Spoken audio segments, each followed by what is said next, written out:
Well, hello there, Blade fans, and good morning because it is morning where I am, and figure I would knock this out. I'm getting a little behind in some of the reviews, but this old sword will continue to bring you content as often and as wide a variety as we can. So here we are again with Maxace, and it's going to be sort of deja vu with this guy. Uh, I'll explain quickly. I had the Maxace Heron here for review on loan from White Mountain, and that went back home to them.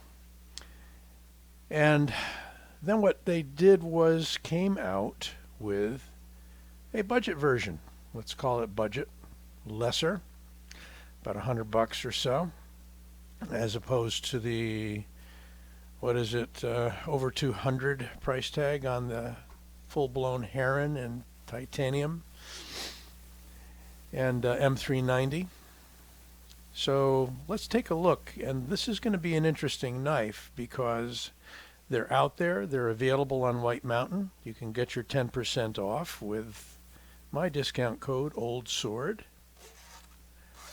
And it's a neat knife. I think for a user, this is the way to do it.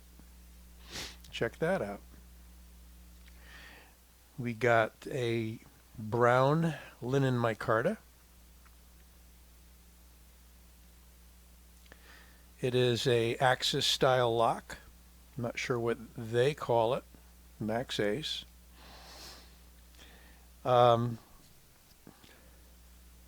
Has just a pretty plain spring clip.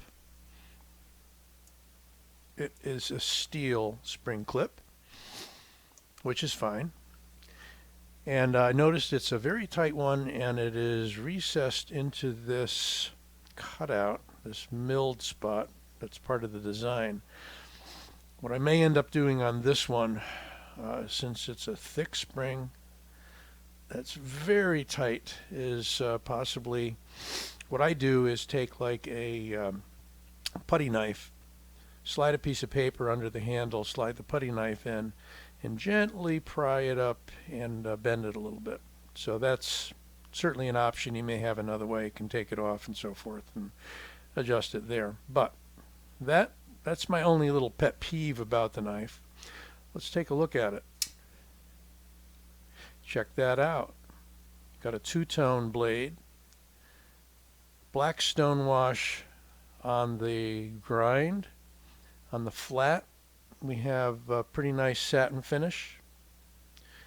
Neat swedge. Pretty much the same size and blade design as the Maxace Heron. So this is called the Maxace Heron-K. And why is it called K? Because it is in Bohler K110. And they will do that on all of their knives, add that dash K. If there's a higher end model, the dash K gets added to the Bohler K110. Now what is Bohler K110? It is a Bohler's version of D2, okay? Supposed to be a higher quality, etc., etc. I'm not sure what the hardening is, so we'll see if we can pull those specs up for you later. I'm going to do all the measurements today, since I can't find a real reliable source for the exact measurements. I like to take my own. But we have a steel frame. The micarta handles, as I said. It's a large knife. Check that out. So you guys that like big knives, I think you will really like this. We've got a platform there for your thumb, although it is not jimped on the blade. It is heavily jimped on the back of the frame, very nicely. Action is superb, almost bounces back.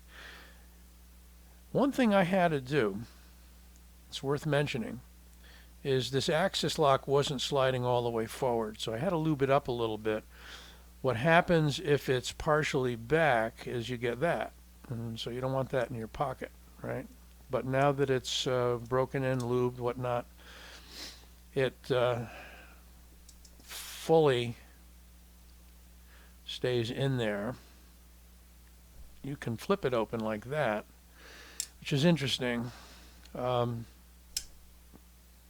like to open knives like that, so for me, it's a good thing. You can open it by flicking it out, pulling back on those two axis lock studs. It locks up just absolutely solid. There's no play, no wiggle, no nothing there. It's really nice. For your pivot, you can adjust it. And you've got a solid plate over here, which is steel, I believe. Yeah, not a lot of attraction there, but I'm going to call that steel rather than titanium. It could possibly be titanium. Now this on the Heron, the full-blown Heron, came with two thumb stud stops, if you want to call them that. One raised up like that and you could wave it out of the pocket. The other one was just like this. This did not come with that second one, I guess because of the lowering of the price, the more budgety model. You don't get that. But look at the way that they function. These are sitting on the frame to hold the blade in place. That's what locks it up in the closed position, if you want to call it a lockup. In the open position, the thumb stud, well, it's really the little bar there, the thumb stud plate locks up against the frame in the front. So there's no pin that it's locking up against. Is it weight relieved? Well, yeah, it is weight relieved. Some skeletonizing inside. Makes it a little lighter. So having said that, let's take a look at some of the specs on the Maxace Heron-K. Overall length of 9 inches, just about dead on. Blade, a hair under 4 inches. We're going to call it like, about a 1/16 under 4 inches. Cutting edge, 3 3/4. Okay. As far as the girth goes, 0.57 width on the handle, 0.56, 0.57, and blade stock. This will be another interesting one to get the blade stock on.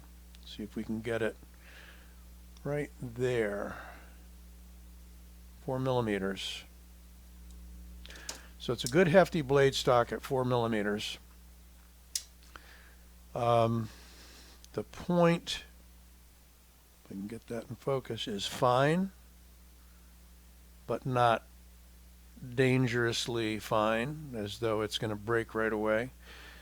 Got a relatively high flat grind, going up about 3/4 or more here, and a very nice edge. Let's see if we can demo that for you. Not sure what I got in here on hand here. Let's get some remnants from the last attempt. Here we go. I'm going slow too. Well, I'm making the knife look bad. It's sharp, okay. It is sharp. The fine art of paper cutting in front of a camera on YouTube, right? See what else we can show you. It's a very neutral, straight, tapered stick-like handle. You can hold it comfortably in any position, doesn't matter, point up, point down. You do have jimping there if you're back a ways. None up here, but you have the ramp, you want to call it that, for your thumb if you want to go way forward. It's a very versatile blade. I could see it doing EDC, I could see it doing Marshall blade.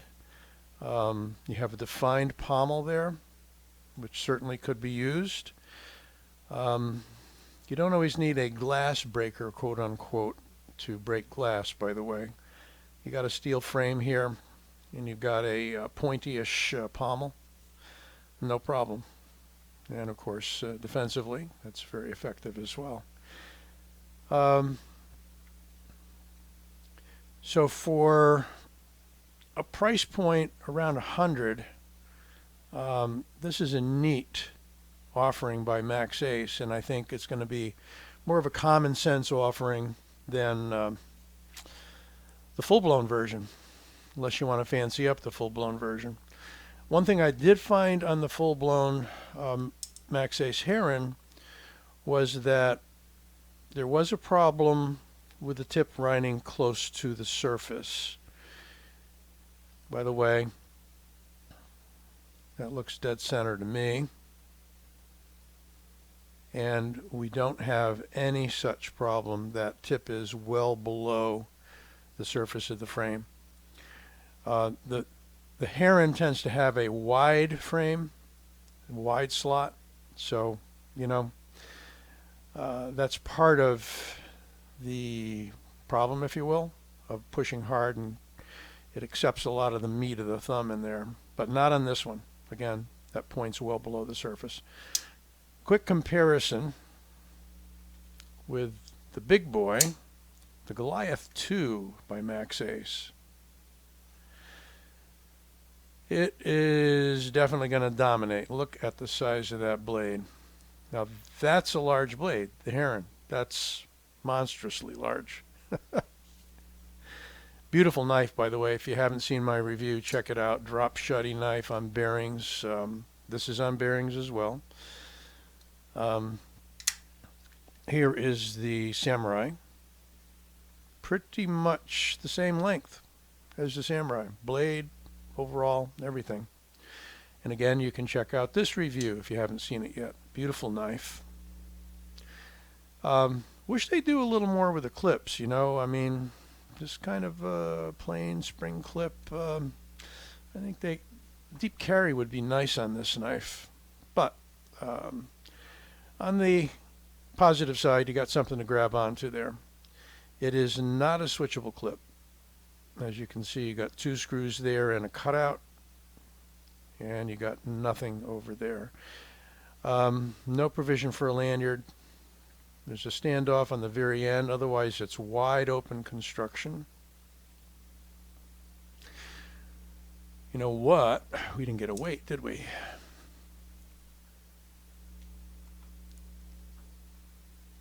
Let's see. 4.27 ounces. Really not bad for a knife this size. Not bad at all. 4.27 ounces. Well under 5 ounces. So there you go. Ask me questions in the comments if you have any. And I'd like to know what you think about this Maxace Heron-K in Bohler 110. Midnight Cat Maxace Company. Enjoy. Don't forget to give this video a like and subscribe if you haven't already. This old sword signing out.